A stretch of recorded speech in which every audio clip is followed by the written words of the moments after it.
Hello दोस्तों। आज हम आरआरबी ग्रुप डी एग्ज़ाम 27 दिसंबर की जो सेकंड शिफ्ट हुई है उसका एनालिसिस करने जा रहे हैं। क्वेश्चन था आईसीसी का फुल फॉर्म क्या है।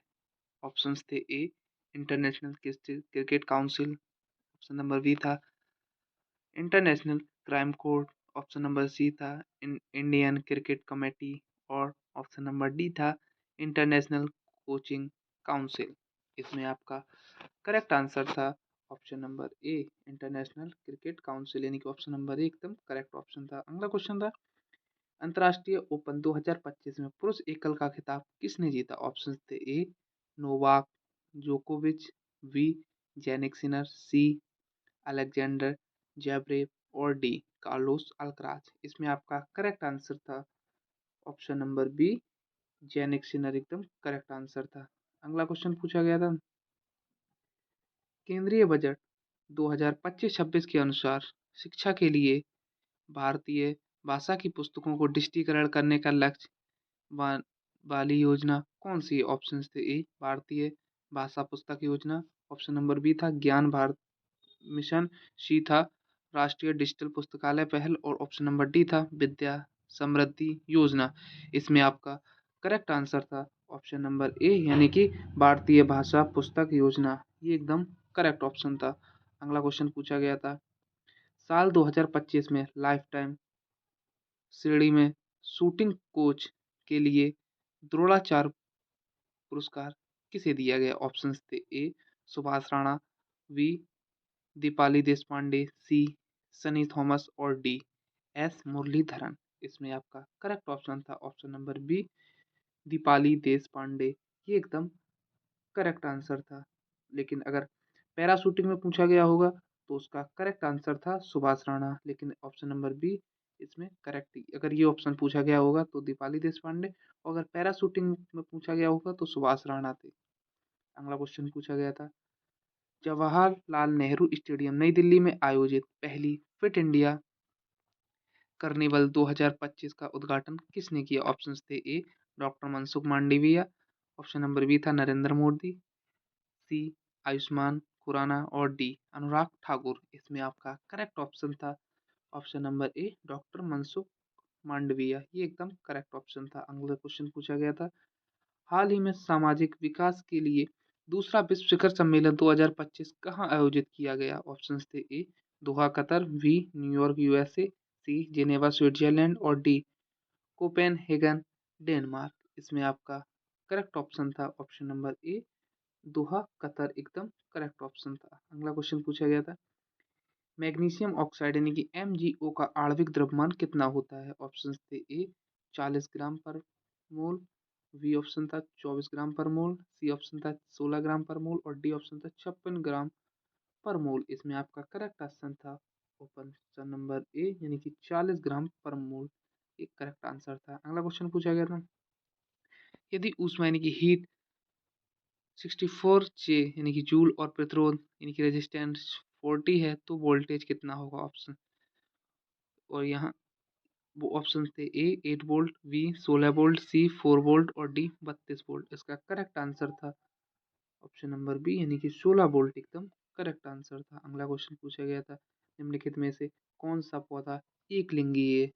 ऑप्शन थे ए सरसों, बी मटर, सी पपीता और डी सूरजमुखी। इसका करेक्ट आंसर था ऑप्शन नंबर सी पपीता, एकदम करेक्ट आंसर था। अगला क्वेश्चन था धातु को उसके अयस्क से निकलने की पूरी प्रक्रिया को क्या कहा जाता है। ऑप्शंस थे ए परिशोधन, बी सांद्रण, सी धातुकर्म और डी गलन। इसका करेक्ट आंसर था धातुकर्म, यानी कि ऑप्शन नंबर सी एकदम करेक्ट ऑप्शन था। अगला क्वेश्चन था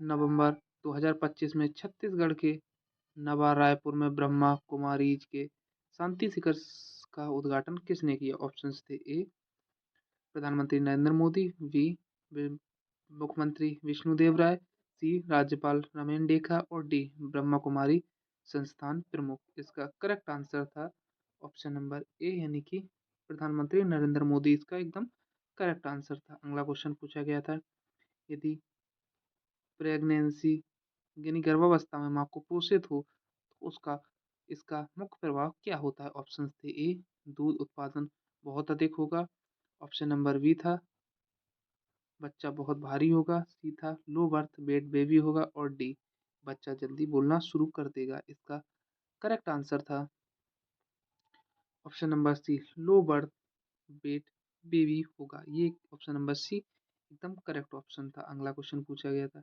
ऑक्सीजन गैस यानी कि O2 का आणविक द्रव्यमान कितना होता है? ऑप्शन थे ए 8 ग्राम पर मोल, बी 16 ग्राम पर मोल, सी 32 ग्राम पर मोल और डी 64 ग्राम पर मोल। यानी कि उसका करेक्ट आंसर था ऑप्शन नंबर सी 32 ग्राम पर मोल। यानी कि ओ का होता है 16, 16 इंटू 2 बराबर 32 ग्राम पर मोल। ये इसका करेक्ट आंसर था। अगला क्वेश्चन पूछा गया था चिप्स के पैकेट में कौन सी गैस भरी जाती है? ऑप्शन थे A oxygen, B carbon dioxide, C nitrogen और डी हाइड्रोजन। इसका करेक्ट आंसर था ऑप्शन नंबर सी नाइट्रोजन। इसका एकदम करेक्ट ऑप्शन था। अगला क्वेश्चन था यदि द्रव्यमान यानी कि m बराबर 1500 केजी और v यानी कि वेग बराबर 16 किलोमीटर पर हावर है तो गतिज ऊर्जा जूल में कितनी होगी? ऑप्शन थे ए 1.0 इंटू 10 की पावर 5 जूल, ऑप्शन बी था 2 इंटू 2.08 इंटू 10 की पावर 5 जूल, ऑप्शन सी था 3.5 इंटू 10 की पावर 5 जूल और डी था 5.10 इंटू 4 की पावर जील। इसका करेक्ट ऑप्शन था ऑप्शन नंबर वी यानी कि 2.08 इंटू 10 की पावर 5 जूल। ये एकदम करेक्ट ऑप्शन था। अगला क्वेश्चन पूछा गया था यदि स्त्री में निषेचन नहीं होता तो कितने दिनों बाद वह मेंस्ट्रुअल साइकिल के अगले चरण में प्रवेश करती? ऑप्शन थे ए 7 दिन, बी 14 डेज, सी 28 डेज और डी 21 डेज। इसका करेक्ट आंसर था ऑप्शन नंबर बी यानी कि 14 डेज। इसका एकदम करेक्ट ऑप्शन था। अगला क्वेश्चन पूछा गया था यदि उत्तल दर्पण में कोई प्रकाश किरण वक्रता केंद्र सी के पास से गुजरती है तो परावर्तन के बाद वह किस बिंदु से आती हुई प्रतीत होती है? ऑप्शन थे ए शीर्ष बिंदु, बी वक्रता केंद्र, सी फोकस और डी प्रधान अक्ष। इसका करेक्ट आंसर था ऑप्शन नंबर सी वक्रता केंद्र। इसका एकदम करेक्ट आंसर था। अगला क्वेश्चन पूछा गया था अवतल दर्पण में वस्तु को किस स्थान पर रखने से प्रतिबिंब सीधा आवर्धित और बड़ा बनता है? ऑप्शन थे ए वक्रता केंद्र पर, बी फोकस पर, सी फोकस और ध्रुव के बीच और डी अनंत पर। इसका करेक्ट आंसर था ऑप्शन नंबर सी फोकस और ध्रुव के बीच। ये एकदम करेक्ट आंसर था। अगला क्वेश्चन पूछा गया था यदि किस प्रकार के दर्पण में वस्तु के बराबर आकार का प्रतिबिंब बनता है? ऑप्शन थे ए अवतल दर्पण यानी कि कॉनकेव मिरर, बी समतल दर्पण यानी कि प्लेन मिरर और सी उत्तल दर्पण यानी कि कॉन्वेक्स मिरर और डी इनमें से कोई नहीं नन। इसका करेक्ट आंसर था ऑप्शन नंबर बी समतल दर्पण। एकदम करेक्ट आंसर था। अगला क्वेश्चन पूछा गया था साबुन के सेल बनने के बाद साबुन अणु का कौन सा भाग जल वाटर के साथ प्रक्रिया करता है? ऑप्शन थे A hydrophobic tail, option number B था हाइड्रोफिलिक हेड, सी था दोनों हेड और टेल और हेड दोनों और डी था कोई नहीं। इसका करेक्ट आंसर था option number B hydrophilic head. इसका एकदम करेक्ट आंसर था। अगला क्वेश्चन पूछा गया था शरीर में सूचनाओं का आदान प्रदान करने वाले धागेनुमा संरचनाओं को क्या कहा जाता है? ऑप्शन थे ए हार्मोन्स, बी रक्त धमनियां, सी तंत्रिका तंतु और डी मांसपेशियां तंतु। इसका मांसपेशी तंतु। इसका करेक्ट आंसर था ऑप्शन नंबर सी यानी कि तंत्रिका तंतु। एकदम करेक्ट आंसर था। अगला क्वेश्चन था शरीर में सूचनाओं का आदान प्रदान करने हेतु धागेनुमा संरचनाओं को क्या कहा जाता है? यह क्वेश्चन रिपीट हुआ है। इसका करेक्ट आंसर था तंत्रिका तंतु यानी कि सी ऑप्शन एकदम इसका करेक्ट ऑप्शन था।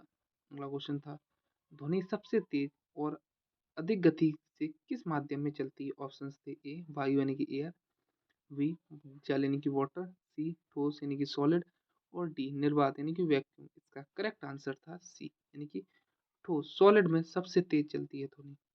अगला क्वेश्चन पूछा गया था कौन सा स्थायी ऊतक पौधों को कठोर और मजबूत बनाता है? ऑप्शन थे ए कॉलेनकाइमा, बी पेरेनकाइमा, सी स्केलेरनकाइमा और डी जाइलम। इसका करेक्ट ऑप्शन था ऑप्शन नंबर सी स्केलेरनकाइमा। इसका एकदम करेक्ट आंसर था। अगला क्वेश्चन पूछा गया था, निम्नलिखित में से कौन सी अधातु चमकदार होती है?